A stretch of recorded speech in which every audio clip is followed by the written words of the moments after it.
everybody, welcome back to Kiki's Closet and to the kickoff of our Black History Month celebration. I am so excited to be sharing Black stories with you over the next 4 weeks, so let's get started with 4 fabulous performers. Let's go! Come on and come and play in Kiki's Closet today!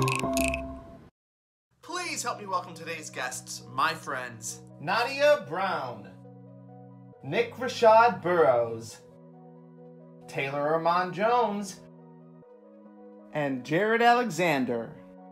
Hey everybody! Welcome to Kiki's Closet. Thank you all so much for being here today and helping me kick off our Black History Month celebration. I'm so excited to chat with all of you because I admire all of your work and I have so much love for each and every one of you.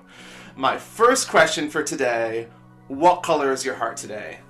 My heart is beating and beautiful and big and pink because I love the color pink and it makes me feel really happy.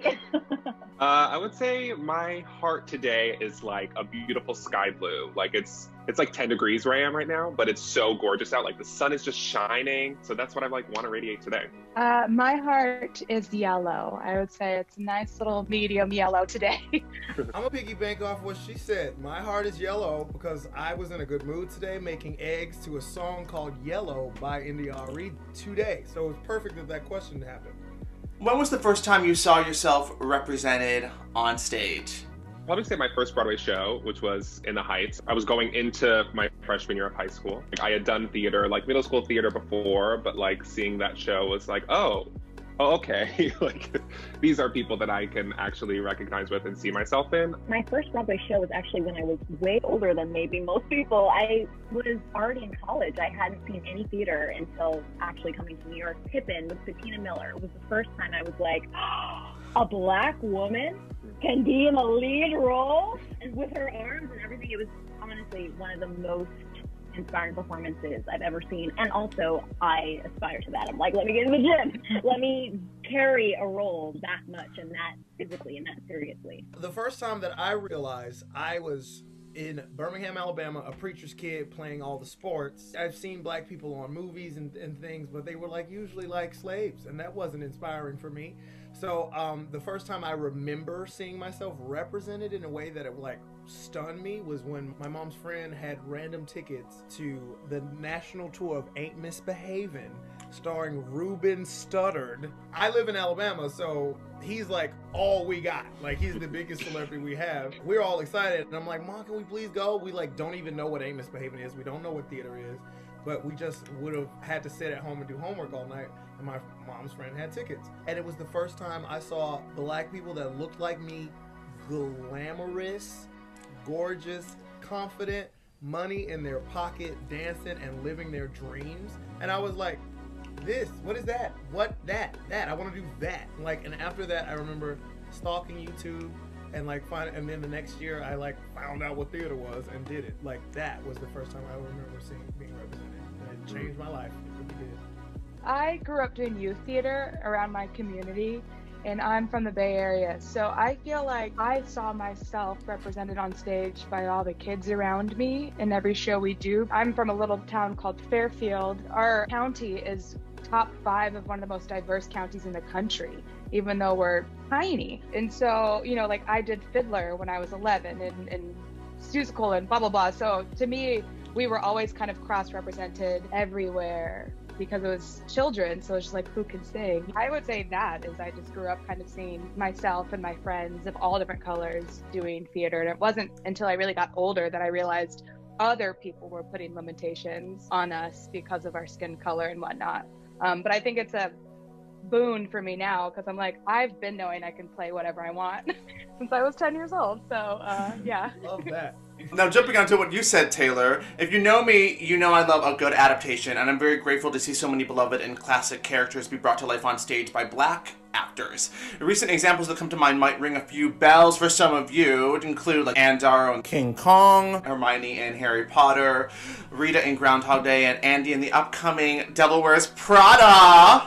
Why is it important to reimagine characters and stories for today's audience? I love talking about this because it's so important to see ourselves represented, even when it may not be what we knew from childhood. There was a lot of backlash when Noma Dumezwini was first cast as Hermione on the West End, which came to Broadway later. Because we had all imagined Emma Watson. We had all imagined Hermione in a certain way, maybe. As we're reading a story, we might picture her a certain way. And usually, because of the movies and everything else that we saw, and society, we might have pictured her white.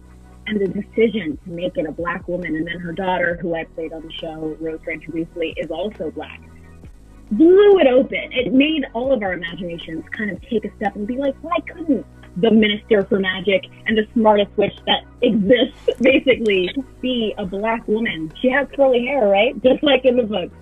So it brought so much joy for me to see, and then also ultimately play and leave the stage and see little Black girls be like, oh my gosh, I look like Hermione Granger. I look like Rose. That could be me. The best experience of my life. We're seeing little backlash with the new upcoming live action Little Mermaid. These stories that have to do with the magic and magical creatures. If we can suspend our disbelief that there's magic and mermaids, why can't we imagine that there's Black people or other people of color playing these roles in the first place? I think it's really important to make those characters and roles available to people of color because it makes your story more universal, especially if it began as a white person portraying this role, now seeing it as someone else, not a white story, whether it was or wasn't to begin with, but now, like Nadia said, anyone can see themselves, not just being able to play the role, but being able to sympathize and empathize with that character's struggle for the story. So it only benefits your entire production. Specifically important for people of color and Black people right now because we are undervalued at a higher rate than everyone else. But on a grander scale, it just invites more and more people into your story. And that's what we're here to do, is to storytell. And Nick, you found success bringing Black superstars to life yourself. You have your one-man show, James Brown, that is played all around the city, including the legendary Apollo. And last year, you were playing Ike Turner in Tina on Broadway. What responsibility do you feel bringing these iconic Black men to life? Oh my God, what a great question. I felt such a sense of responsibility. I felt such a sense of getting it right. I wanted to get it right. I needed to get it right because, like she was saying, not all the time do we get to see ourselves represented. All I could think about was they got it right when I was sitting in that theater watching Ain't Misbehaving. They got it right. I paid the ticket because they had to hold a standard that people need to see that we are great. If you give us a chance to actually do what we do, oh my God. I love my Tina cast so much because I just remember like the sense of like responsibility that we all had. Like even when we were tired, we were like, no, we got to let them have it because we have to show them that you should do stories like this all the time because this is what works. This is what sells. And it's great. Like, why do we have to fight so hard? I mean, he was the king of rock and roll. He was a very triggered man, but that was a story that needed to be told and told right.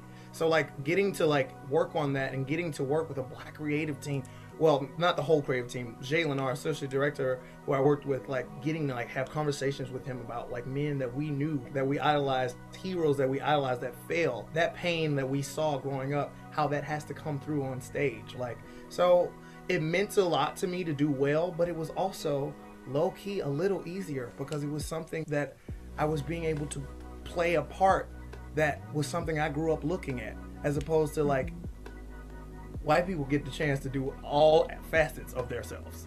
We do not. So it was just nice to do that, and I took it really seriously. Speaking of, just sharing stories, Jared and I were on tour together in Spamilton, and I remember just like going around, during our days, and I would always find Jared in like a coffee shop, like writing.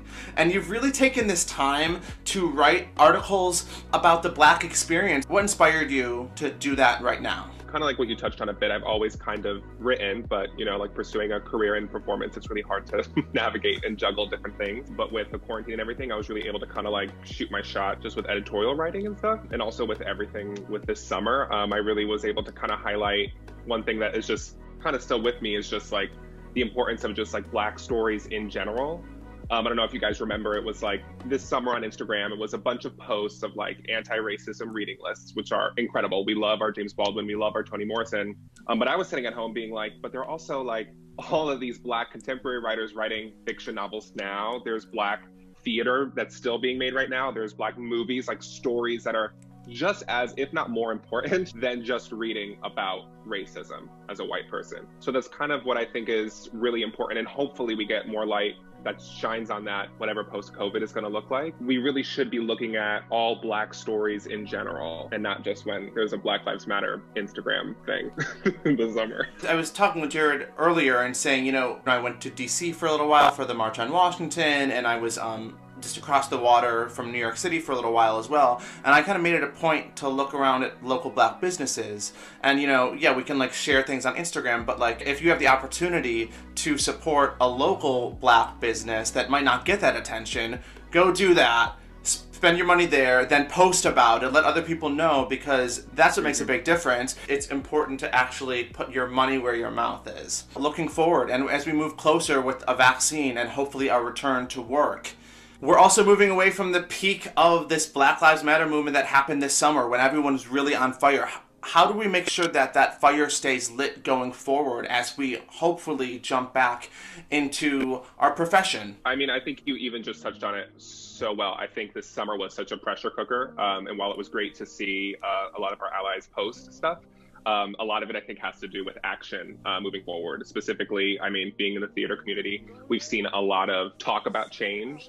And I think it's going to be really important and imperative that we hold people accountable for the things that they said or they're promising that they're doing, you know? And that also goes into, like you said, really, really pouring into businesses. Like books, for example, like I said, that I'm super passionate about. Amazon's so convenient, yes, but like wait an extra week. Buy your book from an independent Black-owned bookstore, please. Yeah, and in terms of holding people accountable, we also have to hold theater companies accountable that if I had, you know, all white boards for the last, you know, since their creation, are they actually taking the steps forward to diversify the staff? Because it all starts at the top. If we don't have representation on top, then what's the point? Then we're just being used through a white lens to help tell another story. This also brings to mind the recent thing with Monique Coleman talking about hair and talking about how she had to wear the headband because her hair wasn't done correctly, and how maybe we need to talk about the unions and who's unionized and hair and makeup and every single division of theater,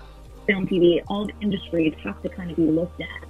And maybe we need diversity training all the time, just like someone who's on site, an on-site licensed person who might be a person of color who is understanding and knows how to mediate between people. Absolutely, you know, diversity training I think is imperative on our first day of rehearsal because we get, you know, the sexual harassment training, which is so important, but we also need diversity training as well, especially when we're dealing with shows like Hairspray, shows that are produced a lot that have a split, you know, a very diverse company of white and people of color, you know. Those are conversations that we need to have on the first day, and that will only help rehearsals and potential issues going forward. Theater companies, it is a corporation. We are mega companies, and it's important to introduce roles like HR, like a diversity captain. As actors, we have to go to our stage manager or assistant director, and they have ties to other individuals, or if they're white, they might be tied to the whole white creative team, and that makes it difficult, especially when you are the only person of color in the show and you don't know who to go to. So